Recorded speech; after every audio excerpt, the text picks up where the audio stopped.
mimi nimeona wanasaidiwa na afisa maendeleo, anawajazia fomu na kila kitu, na wanapewa gharama za kulipia ile fomu, kila kitu, wanafuata masharti yote ya kila kitu. Kwa hiyo unakuwa unajua wananchi wangu walioomba mikopo na afisa maendeleo mwenyewe aliowasaidia ni hawa, lakini mwisho wa siku hao waliosaidiwa na afisa maendeleo hawapo kwenye kupewa hiyo mikopo.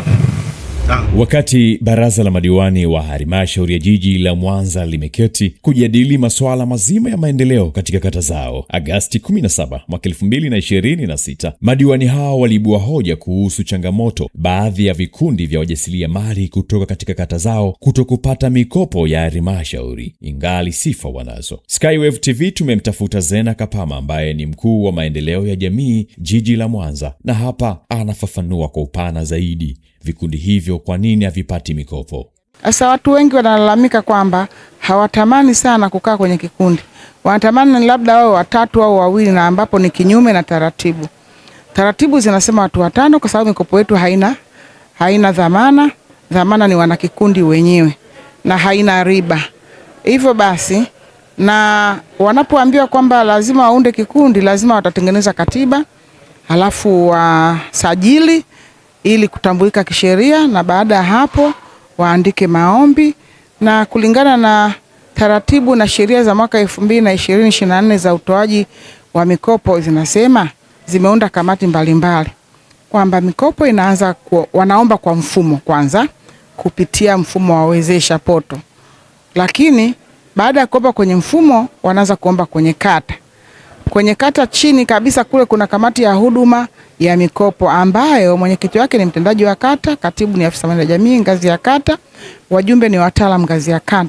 Wote watapitia yale maombi, watachakata, na baadaye watatembelea vikundi vyao, au aidha watawatembelea kile kikundi husika, na baadaye na kupitisha kwamba je, kuona, lengo ni kuverify kwamba mkopo uliomba unalingana na uhalisia, kwa sababu wao ndio wanawafahamu wakazi wa eneo husika.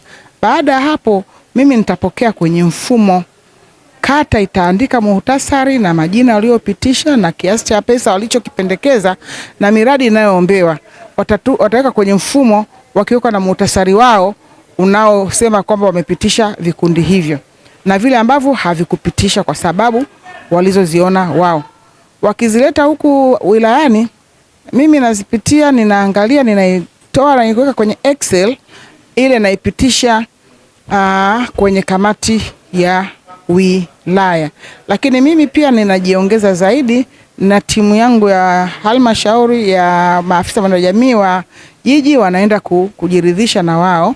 Wakishajiridhisha, baadaye tunapeka kwenye kamati ya huduma ya wilaya.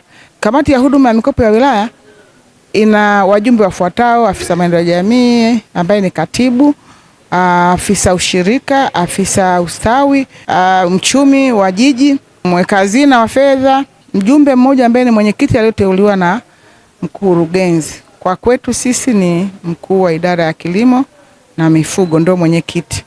Baada ya kuchakata kwa kina, na wao huwa wanaenda kutembelea kujiridhisha vile vikundi.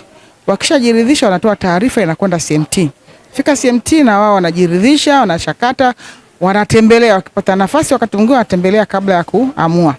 Wakishajiridhisha, kwa sababu mwenyekiti wa CMT ni mkurugenzi, basi ataandika barua inayokwenda kwenye wilayani kwa kamati ya uhakiki ya wilaya. Na katika kamati ya uhakiki ya wilaya ina wajumbe ambao wajumbe wake mwenyekiti wake ni dasi. Afisa usalama ni mjumbe mmoja, afisa TAKUKURU ni mjumbe, OCD ni mjumbe, afisa maendeleo ya jamii wa mkoa. Afisa maendeleo ya jamii wa wilaya ni katibu wa kamati ile, akiwa mwenyekiti wake dasi, katibu tawala wa mkoa wa wilaya. Baada na wao wanajiridhisha tena, wao wanaenda kwa kina zaidi. Wakishajiridhisha, basi tayari wanamshauri mkurugenzi kwamba vikundi walivyoviona ni sahihi, wanaangalia na amount ya pesa kama inatosha, wanaweza wakashauri kuongezewa au kupunguza. Mwisho wa siku akileta kwa mkurugenzi, inapitia tena CMT, na baada ya CMT inakwenda kwa utaratibu wa malipo. Sasa changamoto ni kwamba kwanza wahitaji ni wengi. Lakini cha pili ni kwamba watu hawataki kukaa vikundi, wanataka wakae wawili watatu wanaojiamini au wanaojielewana na wao. Lakini kingine wanataka, yani yule anataka kuungana naye anayemtaka yeye.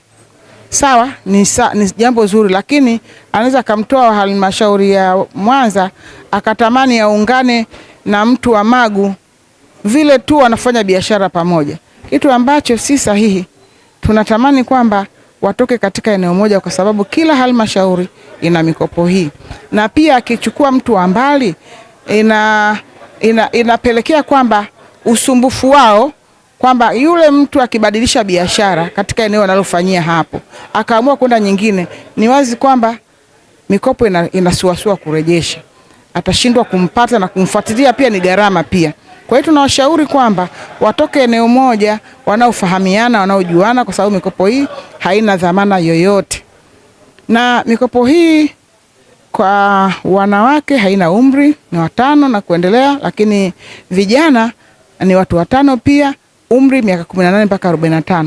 Tunashukuru serikali ya Jamhuri ya Muungano wa Tanzania ikiongozwa na Mheshimiwa Rais Mama Samia kwa kuongezea umri wa vijana. Tulikuwa tunapata changamoto sana tunapoenda kuelimisha huko kwenye mitaa na kata, wanasema kwamba sisi ambao tumezidi umri wa miaka 35 mnatuweka wapi? Lakini tunashukuru serikali yetu ni sikivu, ikaongeza umri.